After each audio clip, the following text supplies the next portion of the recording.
नमस्कार, मैं हूं अंकिता शुक्ला और आप देख रहे हैं FM news. Dubai air show दुनिया के सबसे प्रतिष्ठित एविएशन इवेंट्स में से एक है। भारत इस बार भी अपनी तकनीकी क्षमता और ताकत को दिखाने पहुंचा था, लेकिन शो के अंतिम दिन एक ऐसा हादसा हुआ जिसने पूरे देश को स्तब्ध कर दिया।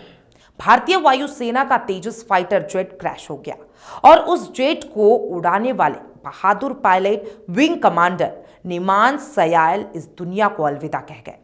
यह हादसा केवल एक एयरक्राफ्ट का नुकसान नहीं था, बल्कि एक परिवार का सहारा, एक बच्ची का पिता और एक पत्नी का, साथ ही भी देश का एक होनहार एयर वॉरियर हमेशा के लिए खो गया।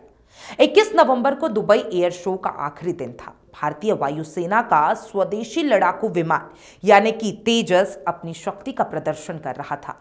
विंग कमांडर नमान सयाल विमान को लो लेवल एरोबेटिक मैन्यूवर में ले जा रहे थे। एक ऐसा प्रदर्शन जिसमें पायलट अपनी स्किल का सबसे कठिन परीक्षण देता है, लेकिन अचानक कुछ ही सेकंड में हालात बदल गए। तेजस जेट तेजी से नीचे आया और जमीन से टकरा गया। भारतीय वायुसेना ने पुष्टि की है कि पायलट को गंभीर चोटें आई और बाद में उनकी जान नहीं बचा सकी। इस दुखद घटना के कारणों का पता लगाने के लिए आईएएफ ने कोर्ट ऑफ इंक्वायरी बिठा दी है। तेजस फाइटर जेट का यह दूसरा क्रैश है, जिससे इस हादसे को लेकर और भी सवाल उठ रहे हैं। विंग कमांडर नमान सयाल हिमाचल प्रदेश के रहने वाले थे। वहीं हिमाचल जो हर भाग देश के लिए वीर सपूतों को जन्म दे रहा है। 37 वर्ष के नमांश बचपन से ही एक अनुशासित, साहसी और लक्ष्य केंद्रित युवा थे। उन्होंने पढ़ाई की सैनिक स्कूल से, जी हाँ, और यहीं से उनके मन में देश की सेवा का बीज पनपा और उन्होंने अपने जीवन को भारतीय वायुसेना के लिए समर्पित करने का संकल्प लिया। 24 दिसंबर 2009 यह वह तारीख है जब नमांश ने भारतीय वायुसेना में कमीशन हासिल किया। उस दिन उनके परिवार को गर्व था और आज देश भर को उन पर गर्व है। नमांश के परिवार में उनकी पत्नी, 6 साल की छोटी बेटी और माता पिता है। उनकी पत्नी भी आईएएफ की अधिकारी हैं और हादसे के समय कोलकाता में एक कोर्स के सिलसिले में थी। नमांश के माता पिता इस समय तमिलनाडु के सुलूर एयरफोर्स स्टेशन के पास थे। उनके पिता Jagannath Sayal army medical corps में सेवा दे चुके हैं और बाद में शिक्षा विभाग में प्रिंसिपल के रूप में रिटायर हुए। आज ये पूरा परिवार गहरे सदमे में है।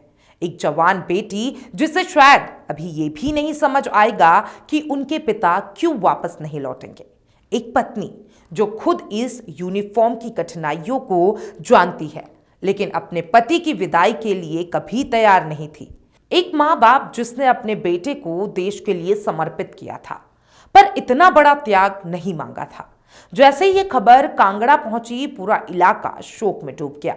हर घर, हर गली में बस यही चर्चा थी, हमारा नमांश नहीं रहा। हिमाचल प्रदेश के मुख्यमंत्री ने सोशल मीडिया पर श्रद्धांजलि देते हुए लिखा कि देश ने एक बहादुर, कर्तव्यनिष्ठ और साहसी पायलट खो दिया है।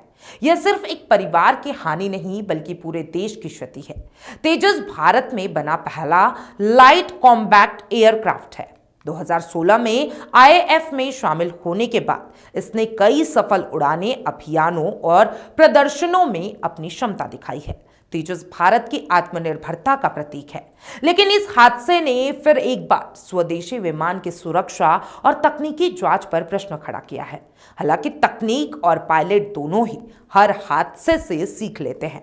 आईएएफ इस दुर्घटना की गहराई से जांच करेगा ताकि भविष्य में इस तरह की घटनाएं ना हो। पायलट बनना आसान नहीं और फाइटर पायलट उससे भी कठिन। सालों की ट्रेनिंग, दिन रात की मेहनत, मानसिक शारीरिक संतुलन और सबसे बढ़कर देश के लिए जान देने का साहस। नामाज जैसे पायलट देश की सबसे बड़ी ढाल होते हैं। वे आसमान में सिर्फ प्लेन नहीं उड़ाते, वे भारत की सुरक्षा और सम्मान को उड़ान देते हैं। एयर शो दर्शकों के लिए रोमांच होता है, लेकिन उन पायलटों के लिए यह जीवन और मौत का खेल होता है। हर उड़ान में जोखिम और हर मोड़ में खतरा, हर सेकंड में फैसला। देश के लोग हवा में ऊंची उड़ानें देखकर तालियां बजाते हैं, लेकिन पायलट उस दौरान अपनी जान हथेली पर रखकर आसमान चीरते हैं।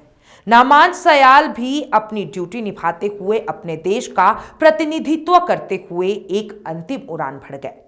एक ऐसी उड़ान जिसके बाद वे वापस नहीं लौटे। दुबई एयर शो का यह हादसा भले ही सिर्फ कुछ सेकंड में हुआ हो, लेकिन नामांश की बहादुरी, समर्पण और देशभक्ति हमारे दिलों में जिंदा रहेगी।